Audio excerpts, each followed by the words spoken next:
What's good, y'all? My name is Jeremy Platt, And I'm Justin Platt. and this is the 50-50 ball. What's good, Brody? What's up, baby boy? Woo! Before we get started with today's show, make sure you go hit that like button and subscribe to our channel.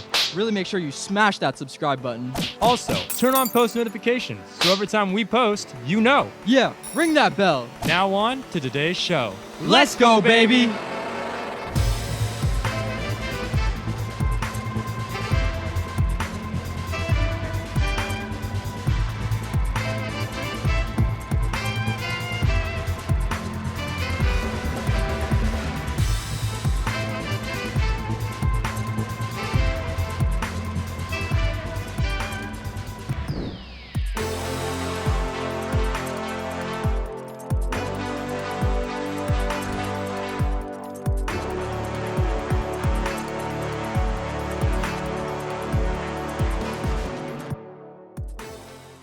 What's up, guys?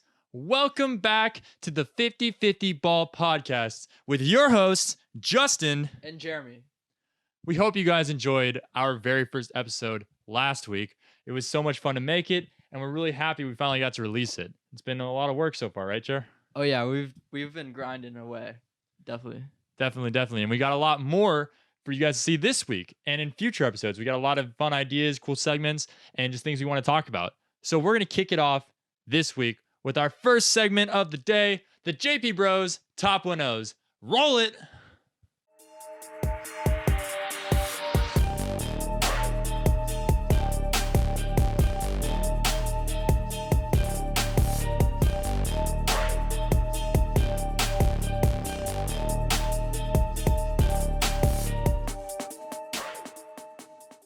Welcome back to the JP Bros Top 1-0s.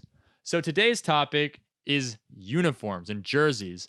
So recently, teams have been releasing their new uniforms. You know, we've got the Colts, the Browns, the Falcons, the Chargers, The Bucks, and a lot of the designs are cool. So Jeremy and I were thinking, if you could have one uniform for home, for away, for alternate, and for color rush, doesn't matter what team, what would it be? So we rank our top 4 uniforms. So we're going to start off with home jerseys. Jer, what team's home jerseys would you represent? So my favorite home jerseys in the NFL are the Carolina Panthers all-black uniforms. And when I think of those all-blacks, I think of Cam Newton in his prime, Superman, and everything. Dabbing, you know. I just love that era of dominance with Cam Newton. You know, he's not going to be back on the Panthers this year, but those all-blacks are icy. Yeah, those are nice. I'm going to go with the Super Bowl champion Chiefs. I really love the simplicity of the red and white. And I think of just like having those bright, simple colors really fires me up to go out there and just make some haymakers. Just go for the dub. All right, Jer, what's your favorite away jersey? So my favorite away jersey, similar color, the Jacksonville Jaguars. I think you got swag if you're wearing those Jaguars all whites, or the white and the blue and black and gold shoulder pads. When I think of those jerseys, I think of Jalen Ramsey, Dante Fowler, you know, Calais Campbell, that ferocious defense. And when you have those types of jerseys and you have that swag, you got to be dominant. And I see the Jaguars being a lot better this year and coming back. And I just think that defense, when I think of those white jerseys, I think of that 2017 defense. So it seems like the jersey you're picking just like encapture a team's personality from a season. Yeah, totally. You know, the Jaguars, that team wasn't afraid to talk smack. You know, you got Jalen Ramsey. Tashawn Gibson talked a lot. Calais Campbell talks in his own way. Dante Fowler talks a lot of crap, you know. And then on the offense, you got Leonard Fournette. You had Allen Robinson and Allen Hearns. So I think Blake Bortles. I just think that offense and that defense, I think that encaptures the Jaguars away uniforms. And, you know, I think that's just straight swagger right there. Yeah, I definitely feel like the Jags that season definitely were just like all about the drip, and that's how they played. I like how you have been capturing the personalities of the team. I'm gonna capture the city with this next one. The Chargers released some awesome uniforms. I absolutely love every one of them. They could be the best jerseys in the NFL, but I think that they're away all whites with just a little bit of splash of blue and a splash of gold really represents city. It feels like Los Angeles. They got the beach with the blue and the sand. Like it's sexy. Like I love their uniforms. Yeah, those uniforms are sick. You know, a lot of our friends are Chargers fans because we live in LA, and you know, that's one thing that the Chargers do have. They have amazing uniforms, and I also think they have an amazing offense and an insane defense. They got Derwin James, Casey Hayward. They have Joey Bosa, Melvin Ingram. They drafted Kenneth Murray, and I think it's a brand new start. They got Justin Herbert, and a new start comes with new uniforms, and I think obviously probably some of the best uniforms in the NFL. Yeah, I agree. I think if you're kind of rebuilding and restarting, I think that the uniforms and the jersey you wear definitely add some fire to your passion. Like if you look good, you feel good, you play good, they pay good. Deion Sanders, baby. Yeah, speaking of Deion Sanders, my favorite alternate jerseys are the 49ers all whites. It brings me that 1994 flavor. You know, primetime won defensive player of the year that year. And, you know, I think that when the 49ers wore those all whites, you know, I believe they played the Panthers and the Seahawks. Against the Panthers, they dominated. That was the Nick Bosa game. I think he had 3 sacks. He had an interception. You know, and then Tevin Coleman had like 200 yards and 3 touchdowns. You know, when you look good, you play good. And we saw it there. And then against the Seahawks, we saw the big play Dre Greenlaw made that huge stop at the 1-yard line against, I think, Jacob Hollister in Week 17 to clinch the number 1 seed for the my San Francisco 49ers. And I just think them all whites, I think they're the best uniforms in the NFL. Yeah, we're a big fan of the all whites. I like the simplicity of a lot of uniforms. I think it's more bold when you're like just showing off. Like we got these simple unis, they're icy, they're nice, they're fresh, and we're just gonna come out here and dominate. Yeah, you know, primetime. I think he's probably the swaggiest player in NFL history. You know, primetime. That's all I gotta say. I mean, he invented swagger. Yeah. All right, so my favorite alternate uniforms. I love the Dolphins with the aqua blue and the drip of orange in there. Very, very like themed well with like them being in like an aquatic animal as a dolphin. Yeah. I think, and then I love the white helmets. That's literal drip right there. Like Fitzy. Again, sexy. Jer, what is your favorite color rush uni? Okay, so this is a little more of a wild card. My favorite color rush uniforms in the NFL are the Bengals all white color rush. You know, and it's not because of what they've done with it, but it's because of what they're going to do with it. It reminds me a lot of the future with Joe Burrow, you know, AJ Green, T. Higgins, Tyler Boyd, John Ross. You got Joe Mixon in the background, in the backfield. And, you know, I think it's just a type of swagger that Joe Burrow brings. It's a confidence, you know, him smoking the cigar. And hopefully that will help the Cincinnati Bengals win some games this year. I definitely believe that like a team's mentality is it starts with their uniforms. It starts with their uniforms, and it's brought up by the players who represent that in their play. Yeah, totally. My favorite color rush uniform. I really love the Ravens black and purple unis. Yeah, those are sick. They are like it reminds me of like the old Ravens defenses with like Ray Lewis and Ed Reed. It just feels like mean. Yeah, that being said, it also reminds me a lot of like, you know, swagger and that lightning quick offense with Lamar Jackson, but at the same time, mean. Mark Ingram, bully you ball. And now they drafted J.K. Dobbins, one of the best running backs in the draft this year. He was my number 1 running back in the draft because of his contact bounce, his ability to shed defenders. And I think that's what those black uniforms bring with the Ravens. I always just I think of their defense more with their hard hitting Earl Thomas, just smack you in the face. Yeah, a couple of years ago with C.J. Mosley. Oh my God, yeah. Terrell Suggs. Yeah, T-Sizzle, baby. T-Sizzle, baby. Yeah, so those are our favorite uniform combos. Let us know what your guys' favorite uniform combos in the link here. And then vote between us who you think had the better combo. We're going to throw it into our next segment, your favorite, the coin toss. Let's go.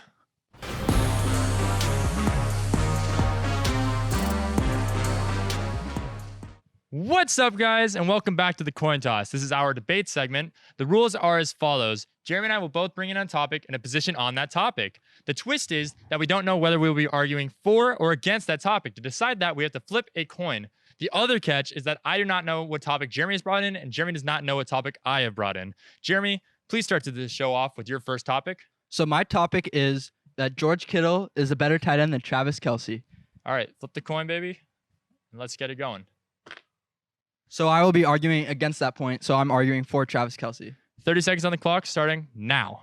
So I believe Travis Kelce is a better tight end than George Kittle because he's way more dominant. He's a better route runner than George Kittle. I think we can both agree. And he puts up way better numbers, at least this past season.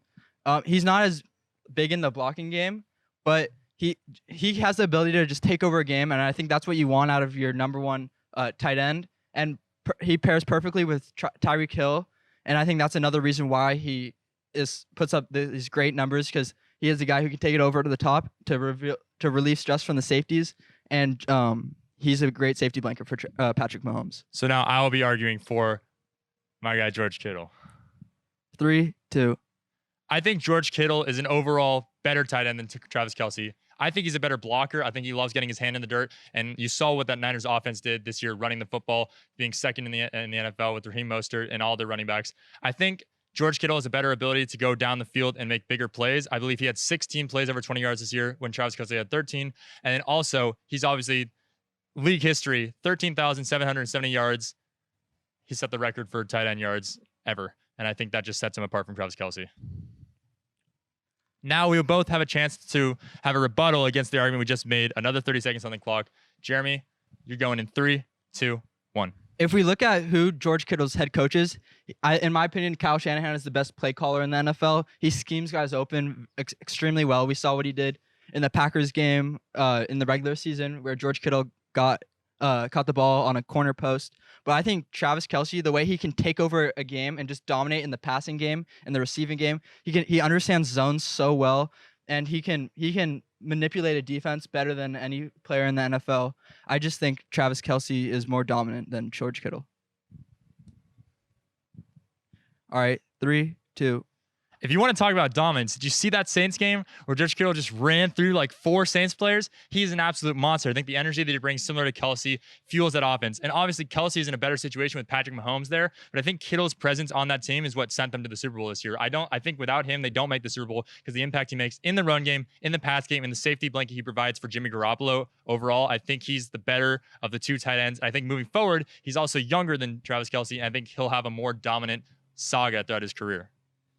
Yeah, it's hard to argue with, but now Jerry and I will each get a closing statement for our arguments, and it's up to you guys to vote in the comments on who won. All right, Jerry, what's your closing statement? So my closing statement is that Travis Kelce is a more dominant tight end than George Kittle is in the passing game. My argument is that George Kittle is a more complete tight end than Travis Kelce because of what he offers in the blocking game. Okay, we're going to move into our next topic. Just a reminder that Jeremy does not know a topic I'm about to say. So my topic, and I hope I get to argue for it, is that Phillip Rivers this year will have an MVP-like season, the best of his career with the Colts. All right. Now I get to flip a coin for whether I get to argue for or against that.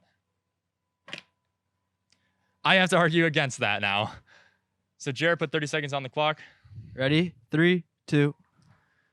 Phillip Rivers has not been the same quarterback he has in probably 5 years. I believe that Phillip Rivers' biggest fault is his inability to win a big game. We've seen him come up numerous times and fall short against the Patriots, the Chiefs, numerous heavy hitter teams. Even if he has a good season, I don't believe he'll be able to take the Colts to the promised land because of his inability to be clutch in tough moments. The one game I can think of in his career where he was actually clutch was that Chiefs game 2 years ago where he beat the 12-4 Chiefs with Mike Williams having 3 touchdowns.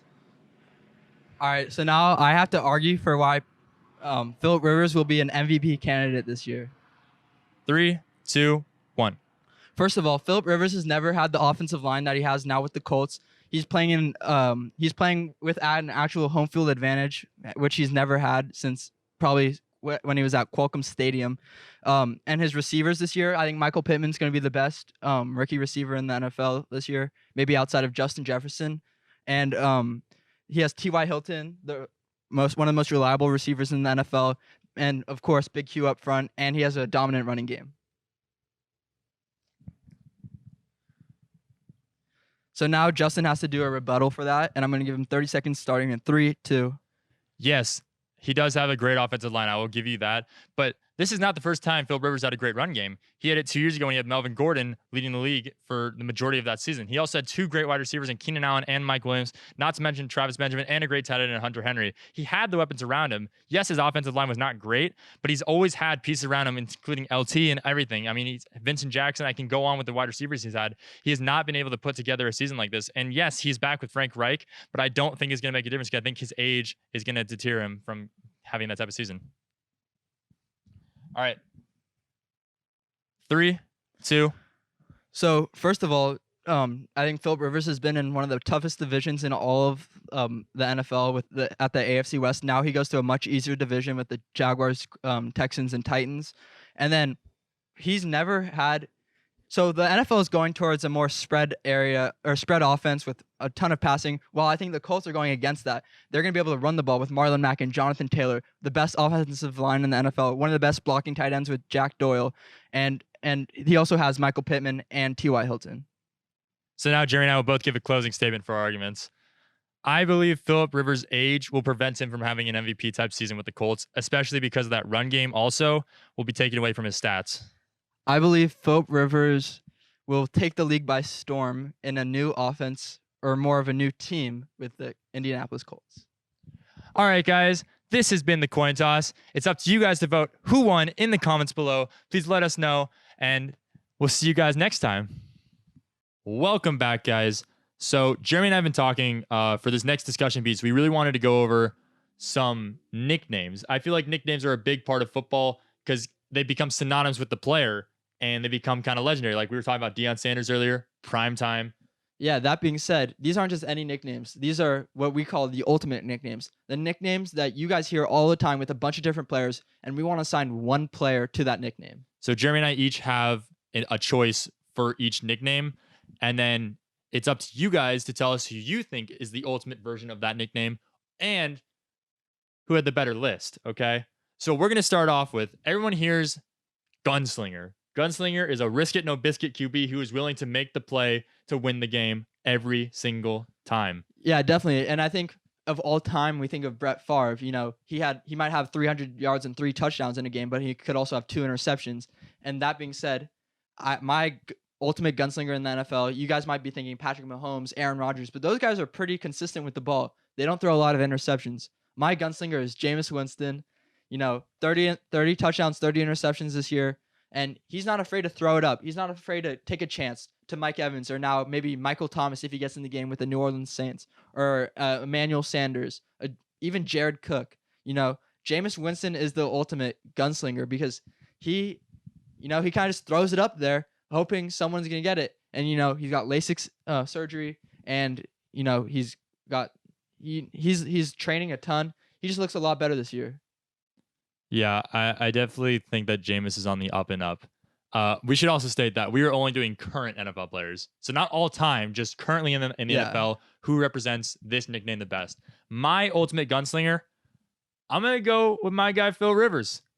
This dude is slinging the ball all over the field. He averaged last year 7.8 yards per attempt, which was 6th in the NFL. And the year prior, he averaged 8.5 yards per attempt when he was slinging down to Keenan Allen, Melvin Gordon, Mike Williams, Austin Eckler, even Antonio Gates for a little bit, I think, like that. He's passed for over 4,000 yards in 11 of his 16 seasons, and he averages 12 interceptions a year, which is gunslinger mentality. I mean, if you're a gunslinger, you're going to have a few interceptions because you're just willing to take the big play at any time. So Philip Rivers would be my ultimate gunslinger. Yeah, he's definitely slinging it. He's got 9 kids. Okay, we're going to move to our next nickname, the Game Changer, the ultimate game changer. So when I think about a player who can change the game in one single play, I think of Tyreek Hill. You know, I think he's the best deep ball receiver. He's probably the fastest receiver in the NFL. He has the ability to literally change a game. We saw it in the Super Bowl, in the biggest show. We saw with Wasp that we explained last week. And I just think Tyreek Hill is the biggest game changer in the NFL. I can't disagree with that. I went for a little bit of a different perspective. We know game changers are people who make huge plays and you can just flip the game on its head. I kind of went with a franchise changer. I think that Baker Mayfield is the ultimate game changer. I think people forget how terrible the Browns were for how long. And I know they're not great now, but they're definitely on the rise. And these guys didn't win a game for 2 years. And Baker Mayfield said at the combine, if there's going to be someone to change the culture of that team, it's going to be me. And I feel like there is now hope for Cleveland Browns. Like for a decade, these guys won nothing, practically nothing. They went through the Johnny Manziel era, the Tim Couch era. Like, Yeah. I think that he offers that team something that none of the other quarterbacks could have. And he just came with a certain demeanor and swagger, and he changed the culture of that team, and he's changing it currently. Yeah. I love Baker Mayfield's swagger. I have a signed headband by him, and I love that he wears the headband. He has that confidence that breeds swagger, similar to a quarterback in his division, Joe Burrow. And I love how he jumps out in the air tonight, Phil Collins, and yeah. Yeah, I definitely think that he would be like the biggest franchise changer right now. Yeah. So moving on, now we're gonna go to who's the biggest sack artist in the NFL. Who do you think, Justin? This guy does not get enough recognition. Chandler Jones. Yeah. Chandler Jones. He is a monster. Like, this guy has been tearing up the league for years and gets like very little recognition. Last year, he had 19 sacks, led the league, I believe. The year prior, 13. had 13 sacks. And the year before that, had 17 sacks. This guy just tears it up every week, every season. And I feel like he's never in that top dog conversation. Yeah, no, I think he was my sack artist as well. So we both agree on Chandler Jones being the number one sack artist in the NFL. And, he's been in the league since 2012. He's played with the Patriots and the Cardinals. He has 96 sacks. Think about that. So what? It's 2020 now, 8 years in the league. I just think Chandler Jones is one of the most underappreciated players. He doesn't get in trouble off the field, and Chandler Jones is definitely the ultimate sack artist in the NFL. He's so underrated, and I think he's like the perfect blend of power, size, and technique. His technique is flawless. Oh yeah, and he's speedy. All right, moving on. The ultimate wild card currently. Who is it? It's my guy, or I think both of our guys, Taysom Hill. When we think of wild card, what do you think? It gives you questions. You don't know what he's bringing to. Is he going to throw the ball? Is he going to run the ball? Is he going to catch the ball? He is the ultimate triple threat in the NFL. And Taysom Hill, you don't know what you're going to get when he's on the field. And he's just such a playmaker. He's underrated, and he's going to get paid. He got paid. I don't know how to pay him. A quarterback, a running back, a receiver. I think he's the ultimate wild card in the NFL. What do you think? I like that pick for Taysom Hill. He's definitely versatile, and he definitely offers a lot. My ultimate wild card is Fitzmagic. Who knows what you're going to get with Ryan Fitzpatrick? He's either going to be the most basic, backup QB that you would expect, or he's going to be lights out, guns out, fires out, the beard is out. Like, he is going to be slinging that thing all over the field. Yeah, by his appearance, you wouldn't guess that he went to Harvard and he had a perfect score on the Wonderlic test. I think Ryan Fitzpatrick is definitely the ultimate wild card. Two of my favorite interviews of all time is when he came out after winning for the Buccaneers and with the D-Jacks, with Deshaun Jackson, looked like Elvis out there. And then after, I think it was Thanksgiving, a Jets game, Nick Mangold gave him a little slap, and he goes, "Woo!"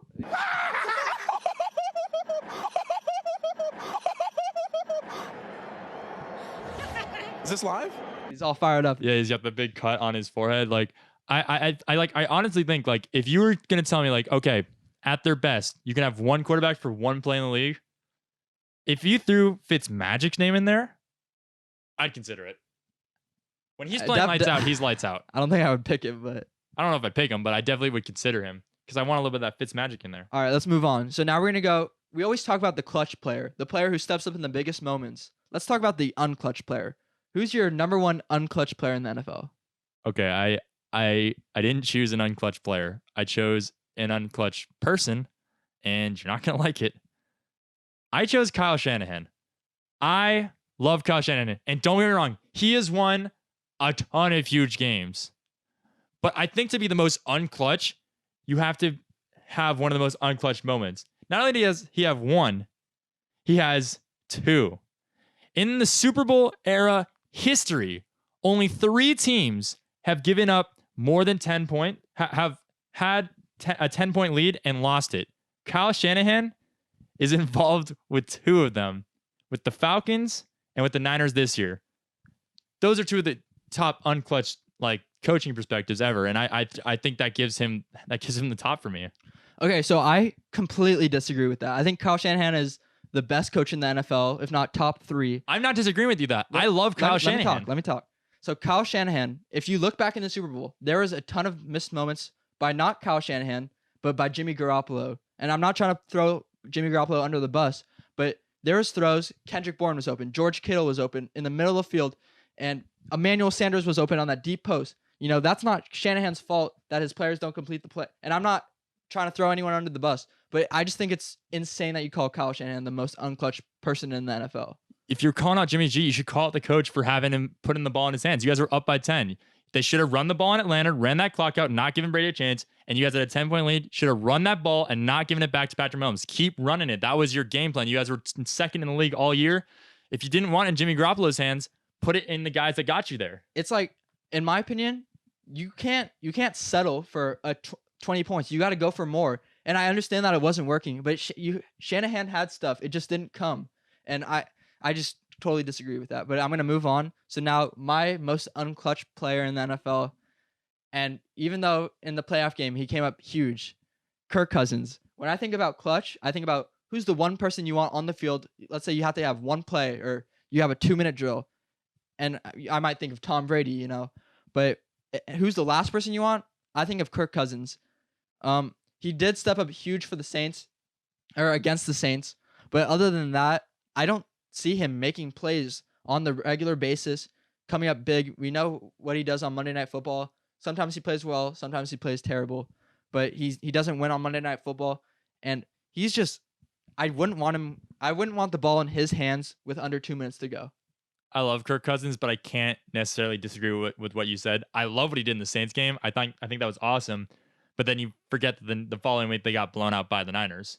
So I would like to see more consistency. I think he has the ability, and I love Kirk Cousins, and I think he's a great playmaker. I just need to see more from him. But I'm not ready to deem him as just unclutch.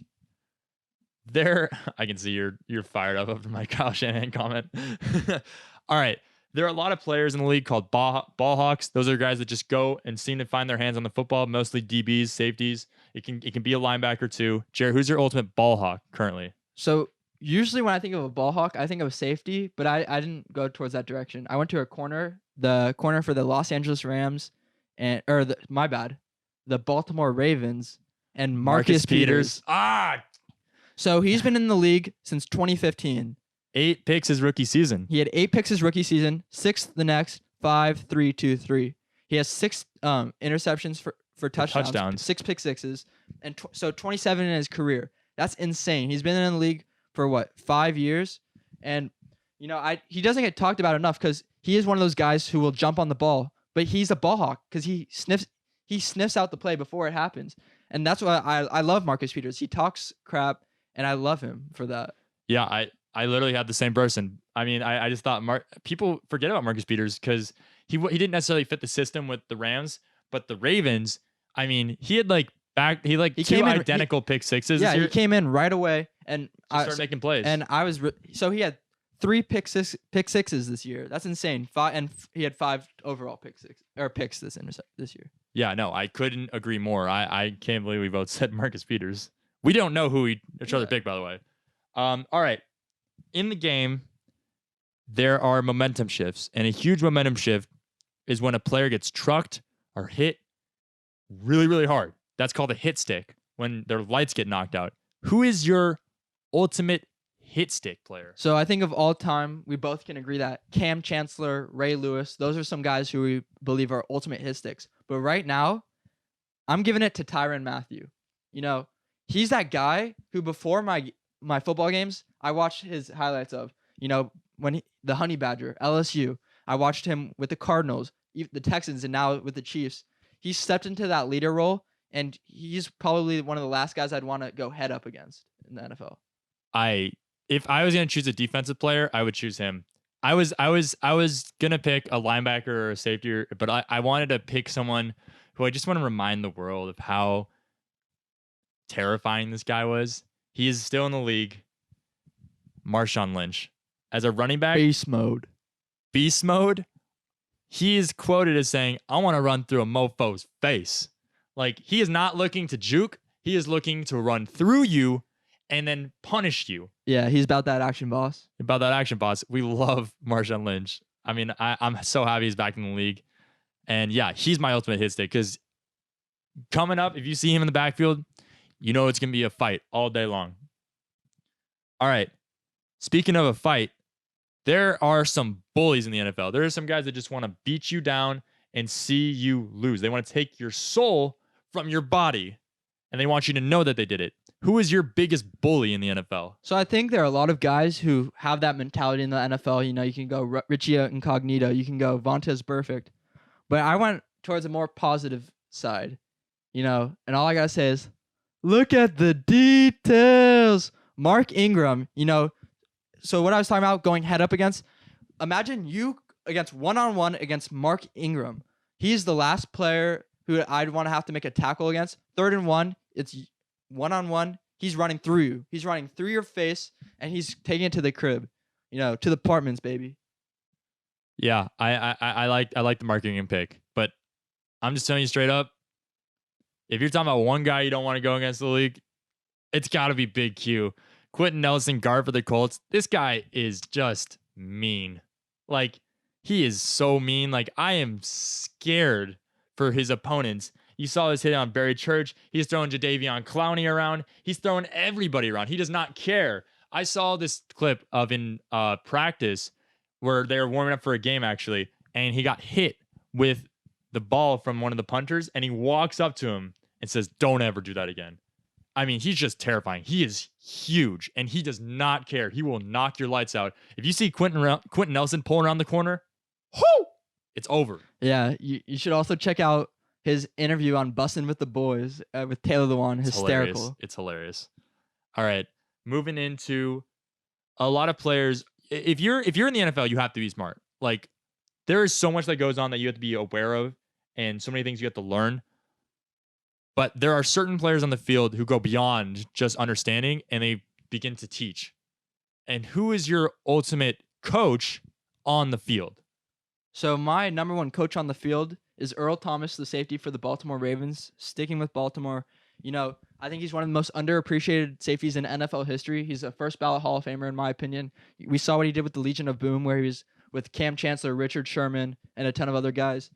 Earl Thomas, he's that vet who just knows where the play is going before it happens. Reminds me a little bit of what Malcolm Jenkins used to do with the Eagles and now with the Saints.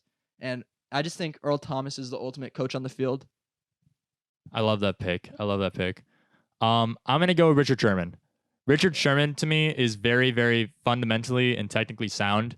And I believe that he's imparted a lot of that wisdom to the Niners corners. And I think a lot of the leadership he brought to that team has helped. It was a huge part of why you guys went to the Super Bowl this year. Yeah, not only is he super intelligent, he went to Stanford, but he brings confidence, and he helps players like Ahkello Witherspoon, Emmanuel Mosley, who are young, inexperienced, and he's going to help them get better. And we saw throughout the season, we saw what Emmanuel Mosley did in the playoffs, and I couldn't agree with you more. Not to mention he's a Stanford grad. He is a smart cookie. He is really smart. All right, our final ultimate nickname. Who is the ultimate ankle breaker, Jer? So I thought of a bunch of different guys. I thought of Tyreek Hill, Keenan Allen, you know, or even Saquon Barkley. But my ultimate ankle breaker is Devontae Adams, one of the most underappreciated wide receivers in the NFL. He has the best releases in the NFL, you know, and he just crosses guys up like he's playing basketball. He's also an amazing basketball player. I think he might be the best dunker in the NFL. And, you know, I remember in the Seahawks game, I think it was the Seahawks game, he completely like shattered a dude's ankle, made two guys go the wrong way. He did a slant go, and it was just beautiful to watch. I love Devontae Adams. This is another guy that's like one of my guys. I just love him. I think he's amazing. Yeah, I loved him coming out of Fresno State. So yeah, I got to give love to a guy that didn't perform necessarily great this year, but you can't forget about what he's done in the past. Le'Veon Bell. This guy was shaking people out of their shoes, man. Like, we cannot forget how dominant he was on the Steelers. Literally every single game, you would see guys falling on their knees because this guy was so shifty. There's this one juke on this linebacker from the Ravens where he literally bobs in midair and the guy just collapses. It's ridiculous. Like, Le'Veon Bell's jukes are top class to me. Yeah, that's another guy who, before my football games, I would look at his highlights and I would just, it's hard to sit down while watching him. It's hard to sit down while watching him. He's that engaging. Okay, guys, those have been our ultimate nicknames. Let us know who your ultimate nicknames are. Jer, let's move into our next segment called Back to the Basics. Let's go.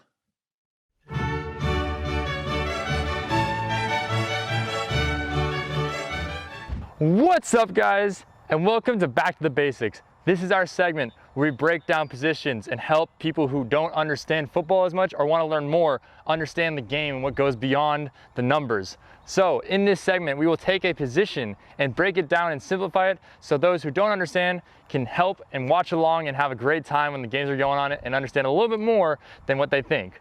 So the first position that we are going to be breaking down this week, I think it's only fair that we should start with the most important position in many eyes, the quarterback. Let's go, baby.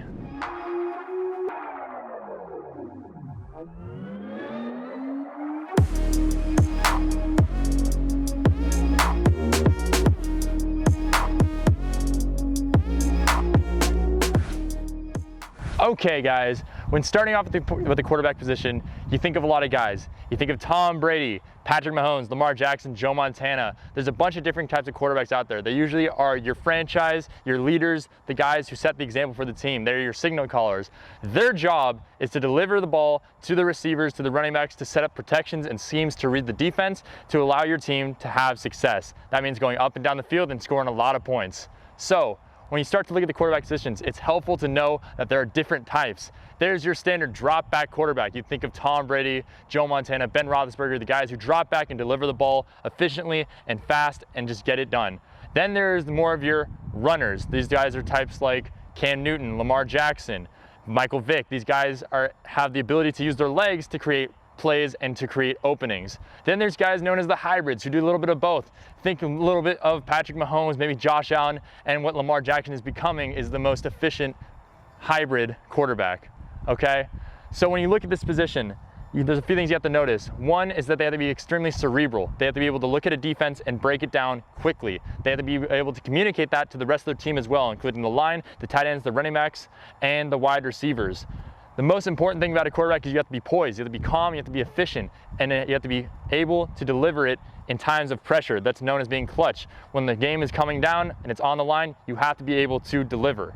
A few things about the quarterback that are important is that a quarterback is based off of timing. Their throws are based off of the steps they take and the timing that lines up with the placement of the receivers and their tight ends and whoever they're delivering the ball to. The line is getting pressure up front from the defense. They have to be able to identify what zones are open, what players are going to be there and in the time to be able to score and where they should be able to deliver the football.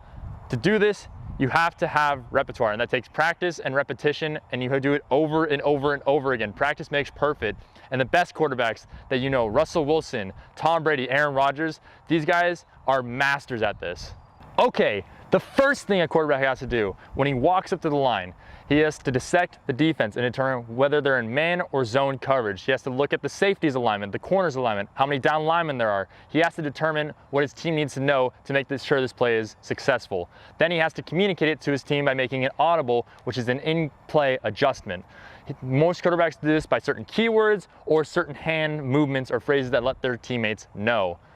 After a play has been chosen and adjusted to make sure it will be successful, it's up to a quarterback to deliver the ball to a key spot.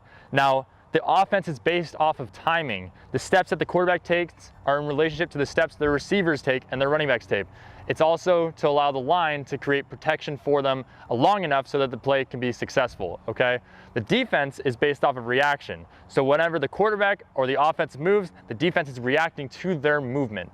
So the quarterback will usually take things known as a drop back. This is the amount of steps they take back to allow them to create room for them to deliver the football. There is a 1-step drop back, a 3-step drop back, a 5-step drop back, and a 7-step drop back, and there's also things known as play action. A straight drop back is just steps back and fire. Let's say it's a 3-step drop back. That means 1, 2, 3, throw. The ball should be thrown before they're even ready to catch it.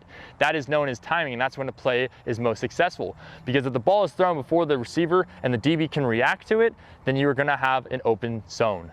Another type of dropback is known as play action. Play action is where the quarterback will fake to a running back to be able to throw off the defense. If a defense thinks you are running, the linebackers will come forward, allowing for their zone that they leave to be open. This is most effective in offenses like the Titans, where Ryan Tannehill is extremely efficient at this because of their dominant running game. A great running game sets up the passing game. A quarterback has to be able to diagnose whether a team is blitzing. Blitzing means they are bringing extra people coming off the side, such as linebackers or corners. This creates extra pressure because there are not enough linemen or protectors to help block the quarterback. By doing this, this also leaves zones open. If a man leaves his spot to come get the quarterback, that means that there's going to be another part of the field open. The quarterback has to be able to realize this and recognize this quickly so they can take advantage of the open spot. So after everything has gone down, the quarterback has diagnosed the defense, he's let his team know what they're doing, and he's officially taken his drop back and delivered the football. Now you're on to the very next play and you have to start all over again. Quarterbacks face an increasing amount of pressure every down and distance as the game goes on because it can vary and it becomes very difficult and very stressful. That's why you have to have someone who's calm and efficient to be able to lead your team. That's why they're the leaders of this team, because without them, the ball cannot be delivered, the team cannot score, and you cannot win. Thank you guys for listening. This has been Back to the Basics. Let's see what we go on to next time on Back to the Basics. We'll see you guys back in the studio. Let's go, baby. Woo! Okay, it's time for our next segment, and I am so excited for you guys to see this one. It's time for Get Pancaked, baby. Let's go!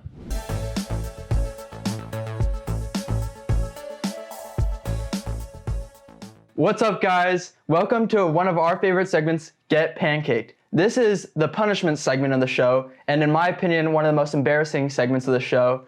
And we tried to emulate one of the most embarrassing moments in the NFL, which is getting pancaked by an offensive lineman, or in some cases, Jimmy Garoppolo. Yeah, when you get pancaked, it's when you are put onto your back by force. Just a man just takes their willpower and just crushes it.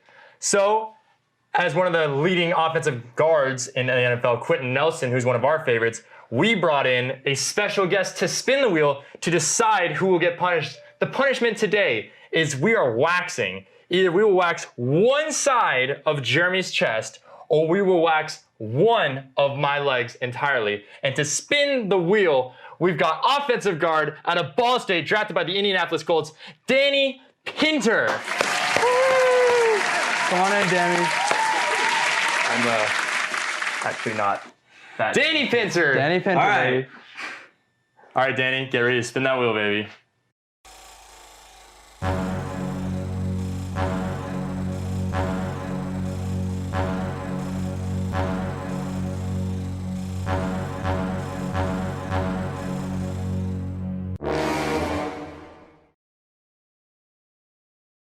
All right, guys. So I am super happy because Jeremy lost.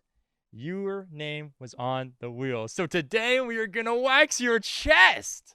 Okay, but we're not without mercy. This is how it will work. I will ask Jeremy a series of questions, okay? For every one you get wrong, you get waxed. For every one you get right, you get a point. You only need 3 points for this to stop. So you might not get waxed at all. How are you feeling? You know that feeling before a football game, that head rush? Yeah, that's how I'm feeling. Danny, you excited to do some waxing today? Absolutely. Have you ever done waxing before? Never. Perfect. Okay. So, Jer, I've got a list of questions here. I'm going to start you off with an easy one, okay? Question number 1. Who led the league in receiving yards last season? Michael Thomas. Ding, ding, ding, ding, ding. That is correct. All right, so you already got 1 point, Jer. You're one step away from not even getting waxed. Step number 2. What is my zodiac sign? Gemini. Ding, ding, ding, ding, ding. That is also right. I can't believe you got that. My birthday is May 25th. I am a Gemini. Wow. All right.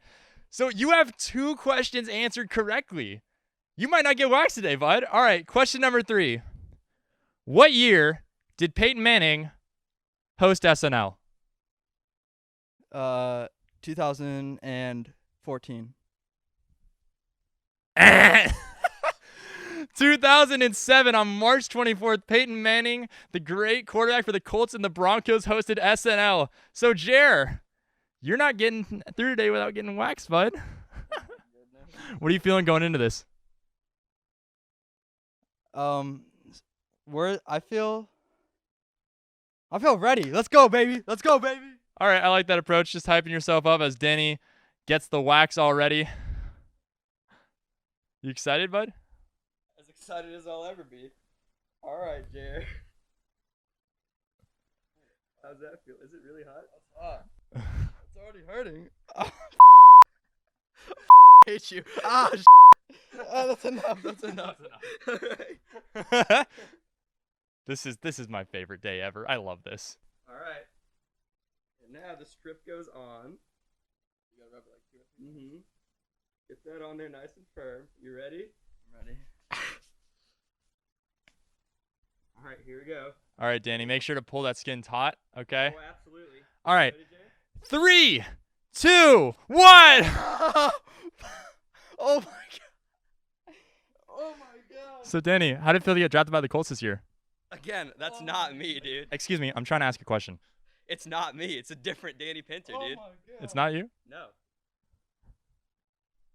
How you feeling? You know, There you go, Jay. I like to say I took it like a champ. Wow, that is a clean rip. Danny, how did it feel to do that? Oh, dude, it felt so great. It's just so satisfying to just, pull that away and see the pain shoot in his eyes. It's great. That was amazing. I'm so happy right now. Okay, that was awesome. I'm so happy right now. Jared, I know that's pretty tough on you, so we're going to ask you another question here, but you only need one more correct, and this will not happen again, okay? Easy, okay? So the next question is, the NFL every year does the top 100 players voted by the players. Who was number 1 on the list last year? If I had to guess, 'cause I'm not 100% sure, I would guess the league MVP, Patrick Mahomes. Nope. It is not Patrick Mahomes. It was actually Aaron Donald, defensive tackle for the Los Angeles Rams. He is a monster. We've also met AD a few times. We love him. That's our guy. He's the homie. I actually got to do a little foot race with him. Yeah, we love AD, but it's funny I didn't know that to get the question right. Danny's reapplying the wax, getting ready for it. Oh, Jerry, you ready for round number 2? I am not. Let's go, baby. I want you the nipple. Danny is applying it. Danny, how do you feel? Oh, man, the anticipation of just the joy of doing this is figuratively killing me. I cannot wait. I am so happy I did not lose. Yeah. At least it smells good. It smells like vanilla. It does smell like vanilla. Jerry, you ready? I hope so. All right. Round number 2. Danny is applying it to Jeremy's skin. Oh, Jerry, is it hot? A little bit. All right, Danny. All right. Getting ready to pull. All right. Jerry, you want to count it down? 3, 2, 1. Oh, that one hurt more. Oh my god. Ba-boom! How do you feel? Oh, I feel like a champ. Like Jimmy Garoppolo after he went. Nope. No, not even talking about it. Hey, Danny, you want to show that wax to the camera? All right, Danny, go ahead and show that wax to the camera right now. Oh, you know what? That's awesome. That's 100% Jeremy right there. And a little bit of wax. All right, Jer. We're going to do one last question, bud, and this will not happen anymore, okay? Very simple question. Danny, come here for this, buddy. What round was Danny Pinter drafted in? All right. Again, Danny Pinter, best friend of the show. Best Our- friend of the show. Our first ever NFL player guest that we will be having more. Yes. Of course I know this. Danny Pinter was drafted out of Ball State by the Indianapolis Colts in the 5th round. Ding, ding, ding, ding. Say that wasn't me. That's not the same Danny Pinter. What do you mean you're not the same Danny Pinter? Is your name not Danny Pinter? I mean, it is, but there's other people Danny Pinter. with that name. Danny Pinter, everybody. Danny, thank you for coming on the show. Jeremy, you're a champ, man. You made it through. This is difficult, and I'm very proud of you. This was Get Pancaked. Thank you guys so much for watching. Let's go, baby. Woo!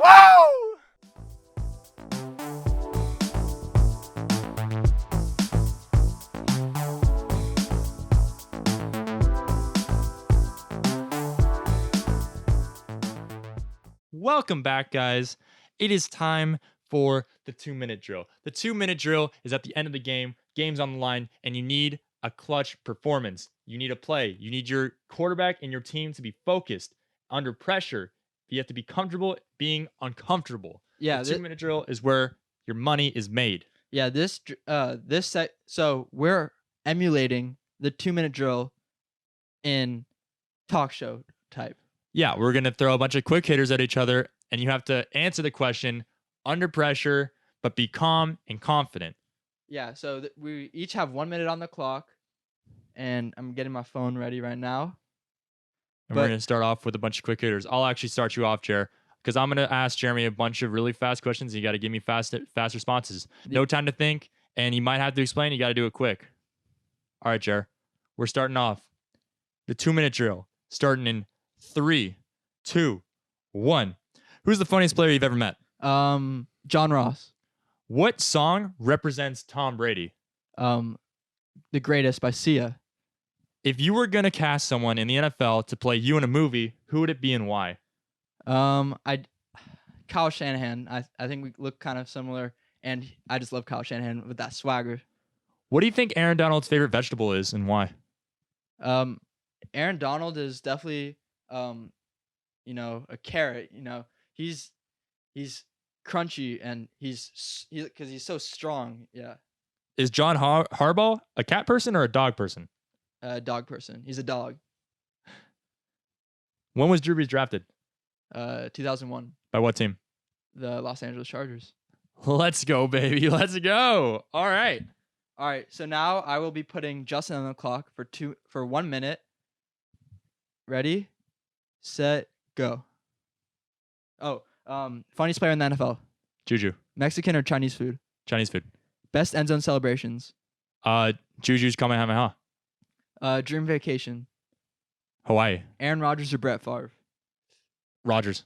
Favorite color? Red. Mark Ingram or Alvin Kamara? Alvin Kamara. Before your games, whose highlight would you watch? Whose highlight film would you watch? Brady. Okay. Who's your favorite rapper right now? Chance. Terrell Owens or Randy Moss of all time? Randy Moss. Who's the last player you'd want to go head up against in an Oklahoma drill? I don't know. That's hard. Come on. Joe Mixon. If there was one player in the NBA who could play in the NFL, who would transition the easiest? LeBron. or Antetokounmpo. And time. All right, so that was the 2-minute drill. All right, guys. That would usually be the end of the show, but we're actually going to close today with the Wall of Legends. This is where we recognize some of the greatest moments that maybe don't get enough attention or are misconstrued. Jerry, you want to? Yeah, so on this week's Wall of Legends, last week we did Bill Belichick in his prime. Now we're going to a more serious topic with Colin Kaepernick kneeling in the anthem. Justin and I are both huge Colin Kaepernick supporters. He's probably my favorite player in the NFL, in NFL history. I have a ton of posters and fat heads all over my wall with him. And what's your experience with Colin Kaepernick? Yeah, we've been really big Colin Kaepernick fans for a while, and there is a lot of turmoil and confusion and rage and just a bunch of different emotions that's going on in society today. And we just wanted to take a chance to just kind of talk to you guys about it.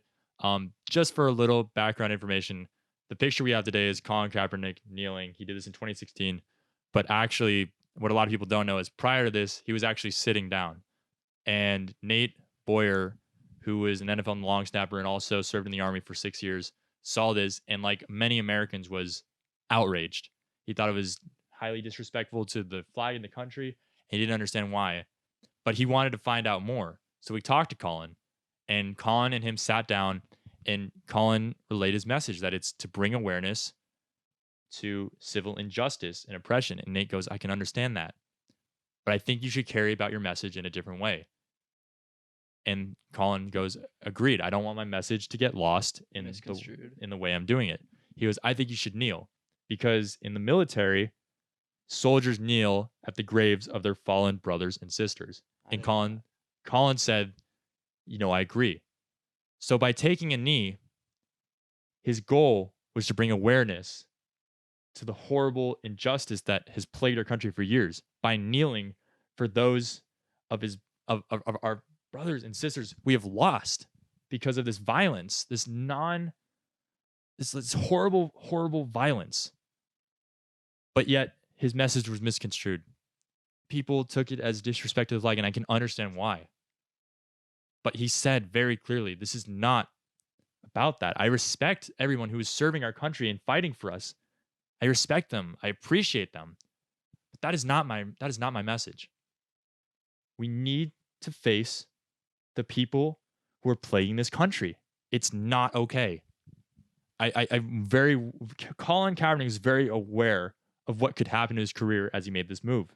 But I believe he knew that if his stance could save just one life, it would be worth it. Yeah, and I know neither of us knew about the oppression and police brutality that was going on in the world and in America. And I think what he was doing was he was raising awareness, and he opened our eyes. And what he said was, why would I stand for a country that allows this type of violence to go unheard of with no consequences? And I couldn't agree with him more. Yeah, no, I thank Colin Kaepernick for his bravery and his ability to use his platform to try to create real change. It's a real ever-present problem, and you can see it now. It's horrible. It's horrible. You should not have to leave your house and be afraid for who you are. I am a young white male, and I am outraged because of this. And it doesn't even affect me directly, but I'm so embarrassed, and I feel horrible because I can't even imagine what it's like to live my life. We have friends, family, brothers, sisters. There are people in everyone's life that we just can't imagine what they have to go through.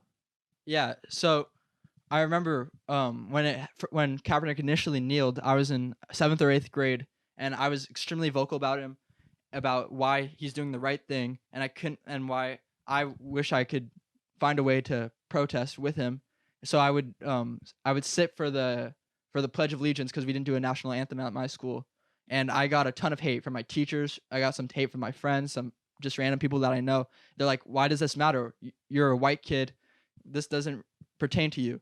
But I think it's really important that white people also have to understand.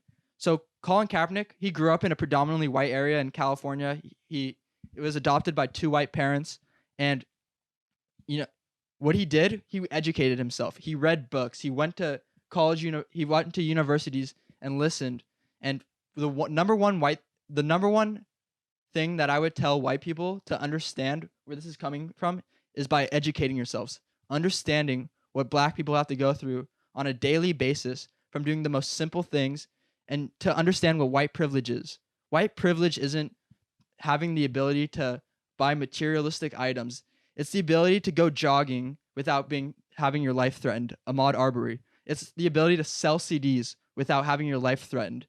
Alton Sterling. It's the ability to walk home with Skittles without having your life threatened by police officers. Trayvon Martin. And even being arrested without having to fear my life. And that we see that happen with George Floyd in Minnesota. And I think the most important thing that you can do outside of educating yourself is to vote. Vote and put pressure on our government and on your local legislature to make change, and make sure that the racist white people, or not just white people, but just anyone who's racist, cannot be in our government, not be making decisions, and we can put an end to institutional racism. It's up to us to make change. You have to go out. We've been avid supporters of Colin Kaepernick for years, but now is the time for more than that. We have to do more as a collective community. There's people who can't live their life because of this. Imagine all the looting that's going on right now, and you're sad because your favorite store got ruined or got destroyed. Imagine having to feel that all the time, but about your mom or your dad or your brother or your friend or your sister or your daughter or your son. You have to go out and fear that someone could be taken away from you just because of who they are. That's not okay. And we have been making the same mistake as a country for decades, centuries. Like, if you make a mistake, your intention should be to fix it. And you might make the mistake again. You might make it another time. But as long as you have the right intention to fix it, it should happen. We've been making the same mistake, just dressed up differently, for centuries. It is time to go out and create change.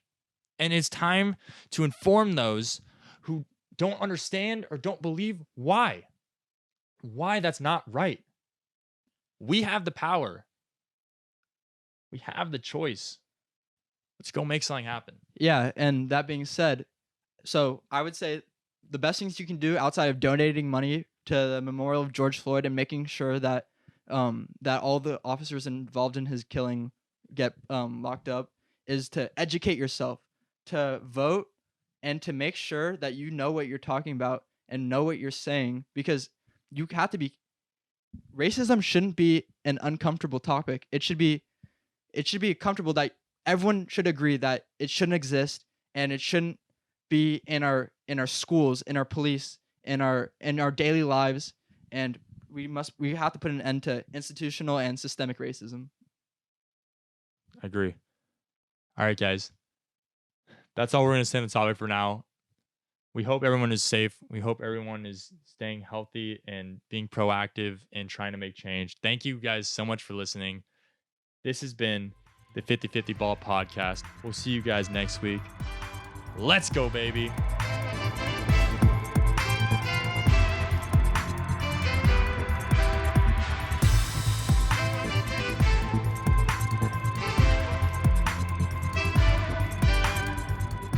Congrats, you made it to the end of the video. Look at us now. Yeah, I'm looking at you. Dead in the eye. If you enjoyed this video, make sure to like and subscribe, and you can follow us on all social media platforms at the 50/50 Ball. Peace.